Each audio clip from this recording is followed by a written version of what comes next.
GATS 69 on Neuvostoliitossa valmistettu monikäyttöinen nelivetoinen maastoauto.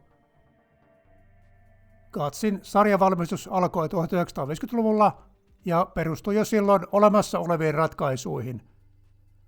Nöyrä työkone on kuitenkin kestänyt hyvin aikaa, varsinkin maastossa ja metsäteillä se on edelleen ihan kelpo kulkuväline. Tutustuimme autoon ensin Armutruck Meeting Finland 2023 tapahtumassa ja heti perään kesällä 2025 suoritimme koeajon Vähäkyrössä.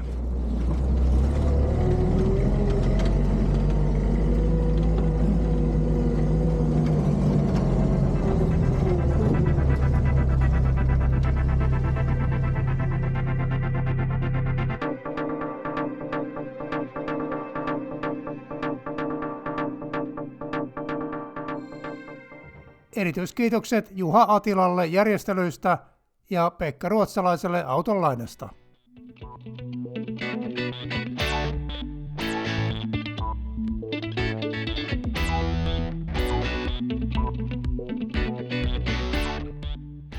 Neuvostoliitossa oli aloitettu maastohenkilöautojen valmistus jo 1930-luvulla. GATS 61 oli yksi maailman ensimmäisistä nelivetoisista suljetulla sedan-tyyppisellä korilla varustetuista henkilöautoista. Se pärjäsi hyvin huonollakin teillä, mutta varsinaiseen maastoon pitkä akseliväli ei oikein soveltunut. GATS 61 käytettiin toisen maailmansodan aikana lähinnä isojen upseerien kuskaamiseen. Sen seuraajat GATS 64 ja 67 olivat jo selkeämmin suoraviivaisia työkoneita. Suljetun ohjaamon sijaan kangaskuomu, kaikki vähäisetkin mukavuudet oli riisuttu, akseliväliä lyhennetty ja rakennetta yksinkertaistettu. GATS 64 ja GATS 67 olivat ihan Neuvostoliiton omaa suunnittelua, mutta olivat ottaneet paljon vaikutteita Willys Jeepistä ja etenkin Bantam PRC:stä. Sodan kokemukset osoittivat, että Jeepin kaltainen, kuorma-autoa pienempi yleiskäyttöinen maastoauto on käyttökelpoinen työkalu. Sellaisella voi kohtuullisen kätevästi kuskata kohtuullisen määrän miehiä, tavaraa, haavoittuneita tai mitä milloinkin. Saatujen oppien perusteella Gorkin autotehdas sai tehtäväksi suunnitella uuden maastoauton. Suunnittelutyö alkoi 1946, ensimmäiset prototyypit valmistuivat 1948. Varsinainen sarjatuotanto alkoi 1953. Auto suunniteltiin nimenomaan GATS 67B korvaajaksi. Parannuksia tehtiin lähes kaikilla osa-alueilla. GATS 69 oli melkein puoli metriä pidempi, mutta oma massa kasvoi vain 200 kiloa. Etenkin hyötykuorma kasvoi, takatilan pitkittäisille penkeille mahtui peräti 6 miestä tai 500 kiloa rahtia. Teho riitti vielä hinaamaan 500 kilon kuormaa peräkärryssä. Uusi maasturi oli suunniteltu sarjatuotannon ehdoilla. Se käytti samaa Plymouthin sivuventtiilikutosesta lyhennettyä nelipyttyistä moottoria kuin Popeda henkilöauto. 2,1 litran bensamoottori ei ollut kamalan tehokas, mutta sen tarjoama 90 kilometriä tunnissa huippunopeus oli aikalaiseksi enemmän kuin riittävä. Kunnollisia päällystettyjä teitä oli harvakseltaan, sotilasosastojen marssinopeus oli ehkä 20-40 kilometriä tunnissa, hevosella ei sitäkään. Päivitetyt GATS 69M vientimallit varustettiin usein isommalla 2,4 litran moottorilla. Pienet ulkomitat, etenkin kapeus, mahdollisti puikkelehtimisen autokolonnan lomitse kapeallakin tiellä.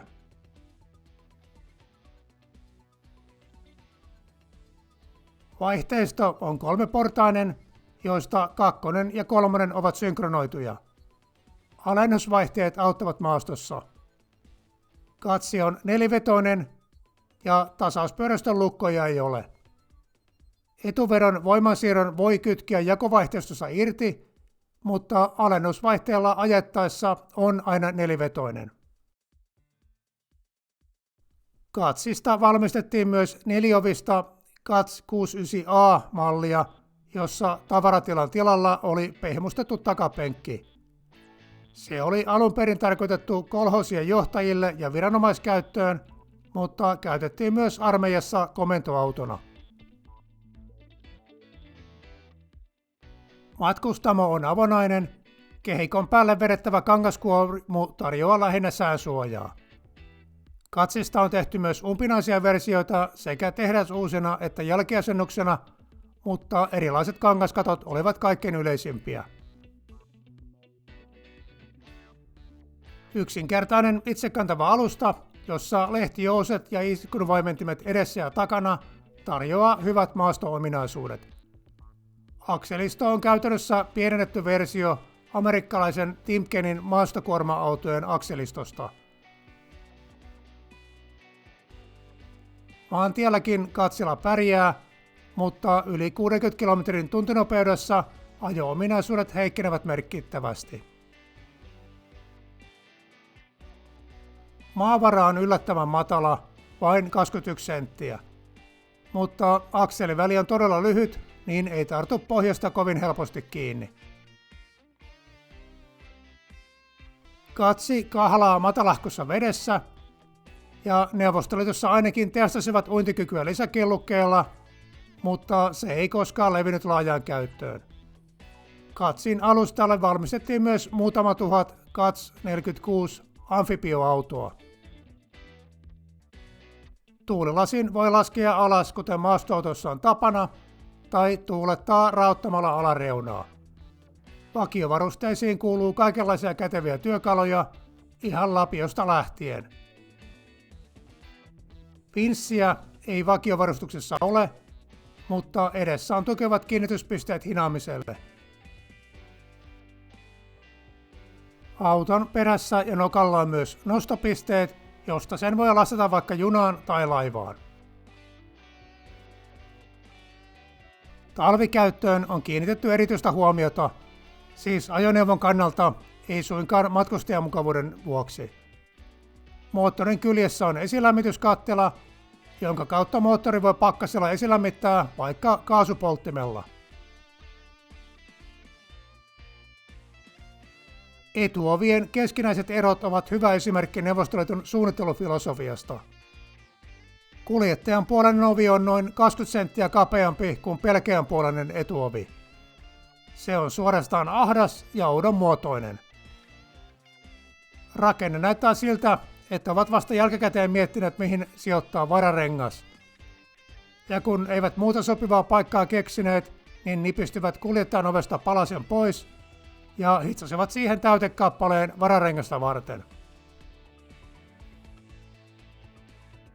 Gutsin suurin etu on, että siinä ei ole mitään ihmeellistä, kaikki on koeteltua ja hyväksi havaittua tekniikkaa. Edeltäjänsä Guts 67 verrattuna se on varmatoiminen ja helposti korjattava. Guts 69 ei ollut moderni edes 50-luvulla, ehkä juuri siksi se on kestänyt niin hyvin ajaa hammasta. Guts 69 valmistettiin 20 vuoden aikana yli 600 000 kappaletta Korkin ja Uljanovskin autotehtaissa. Lisäksi Pohjois-Korea ja Romania valmistivat lisenssillä omia versioita. Pitkän rupeaman aikana autoon tehtiin paljon pieniä muutoksia ja erilaisia erikoisversioita, mutta yleisrakenne on pysynyt aika samana. Viimein 1970-luvun alussa UAZ 469 syrjäytti Gutsin Itäblokin virkaa tekevänä maastoautona. Guts 69 oli alusta saakka kansainvälinen myyntimenestys, sitä vietiin yli 50 maahan. Pääosa viennistä oli tietenkin alusmaiden armeijoille, mutta kelpasi myös valuuttamarkkinoille. Yksi erikoinen markkina-alue oli Islanti. Turskamaa teki paljon kauppaa Neuvostoliittoon ja vaihtokaupassa ostivat Neuvostoliitosta öljyä, raaka-aineita ja autoja. GATS 69 eli Russajeppi oli erittäin suosittu maastoauto Islannin maaseudulla. Saarivaltioon syntyy pajoja, jotka erikoistuvat länsimaistamaan GATSeja ja muita neuvostoautoja.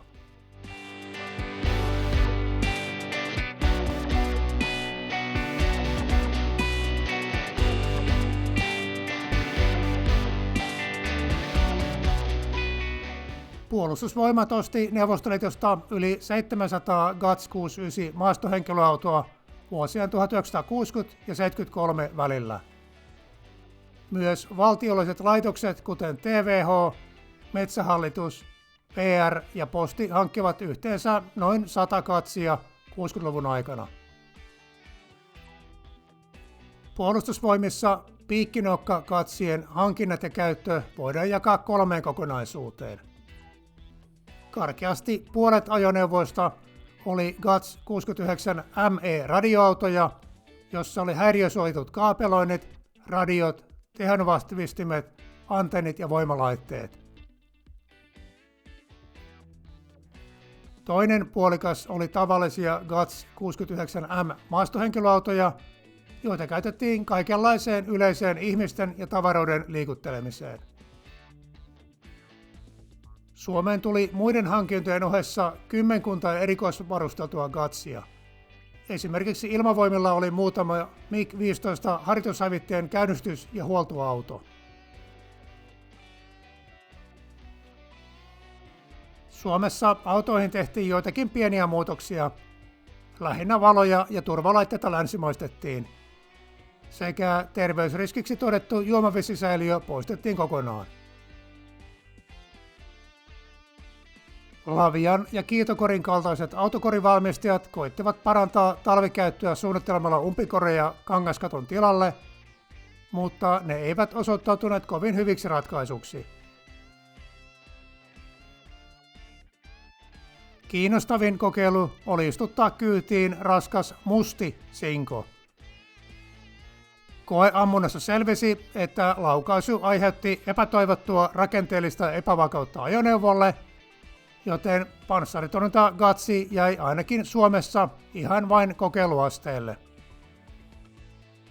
GATSeista kerrotaan tornihuhua, että kaikki olisivat tulleet Suomeen muiden aseostojen kylkiäisinä.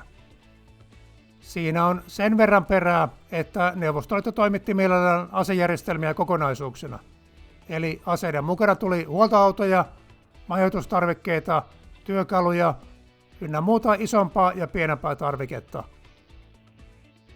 Muutamat yksittäiset GATSit ovat saattaneet tulla kylkiäisinä, mutta pääosa on ihan varta vasten Suomeen tilattu. Yleisesti piikkinokka-GATSia pidettiin ihan asiallisena kulkuneuvona. Eniten harmia aiheutti, että moottori ei oikein kestänyt innokkaimpien varusmieskuskien ralliajoa. Mutta yksinkertainen rakenne mahdollisti korjaukset myös kenttäolosuhteissa. GATSit palvelivat Suomessa aikansa. Luonnollisen poistuman myötä niitä korvattiin ensin Watseilla ja sitten Toyota Land Cruisereilla ja Land Rover Defendereillä. Hieman yllättäen viimeinen käyttökierros nähtiin 90-luvun alussa. Puolustusvoimien kalustohankintojen rahoitus laitettiin jäihin, niin kaivavat varmuusvarastoista esille vuosikymmeniä säilyttyjä GATSeja.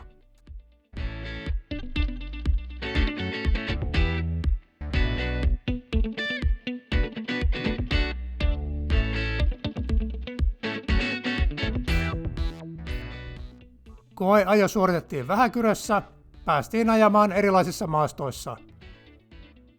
Sää ja paarmat hellivät kuvausryhmää, Cabriolet-tyyppinen auto on parhaimmillaan kaunissa kesäkelissä. Tämä koeajattu GATSi on muuten elokuvatähti, se on esiintynyt Visa Mäkisen ohjaamassa Pekka ja Pätkä Kiipelissä elokuvassa ja TV-sarjassa. Meitä valistettiin, että GATSi on pikkusen ronkeli nykyaikaisen lyijyttömän pensan suhteen. Moottoria ei saa jättää tyhjäkönnelle pyörimään. Hankalin vaihe ajamisessa oli kuskin paikalle ahtautuminen. Ajajan puolen ovi on kummallisen muotoinen ja penkissä ei tietenkään ole mitään säätöjä. Hallintalaitteet ovat aika karuja, mutta kaikki on helposti ulottuvilla ja toimivat vaivatta.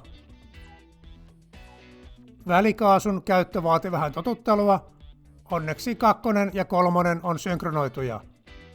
Itse kaivasin vähän tiheämpiä vaihtovälejä, mutta johtuneen omasta kokemattomuudesta. Ohjaustehostinta ei ole, mutta isosta ratista kääntyy riittävän ketterästi. Ensimmäinen ajotaival ajettiin erilaisilla peltoteillä, siinä katsi oli ihan parhaimmillaan. Alusta on kun tehty huristelemaan tällaisessa maastossa.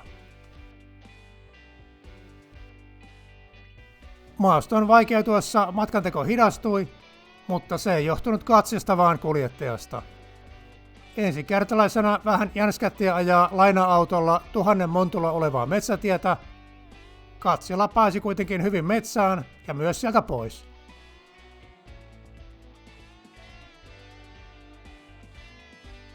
Asfalttitiellä ajaessa meteli kasvoi, mutta ainakin taajamanopeuksissa pysyi muun liikenteen tahdissa.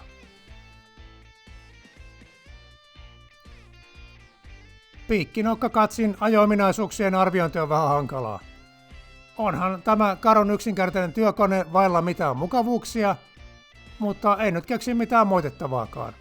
Yllättävän helppo ajaa ainakin. Työkone, joka tekee sen, mitä sen kuuluukin tehdä. Katsi on varsin suosittu harrasteauto maailmalla, enkä ollenkaan ihmettele miksi. Ihan hauska ajopeli, etenkin jos omaa mekaanikon kykyä. Tämä yksilö on alun perin ollut GATS 69 ME radioauto, mutta jossakin vaiheessa radiovarustelu on poistettu ja saanut GATS 69 M-merkinnän. Omistajalla olisi halua palauttaa ennalleen radioautoksi, eli jos jonkun nurkissa lojuu aiheelliseen liittyvää radiokalustoa, niin yhteyksiä voi ottaa. Olisi hienoa päästä tekemään tälle videolle jatko-osa, jossa esitellään nimenomaan radioautotoimintaa.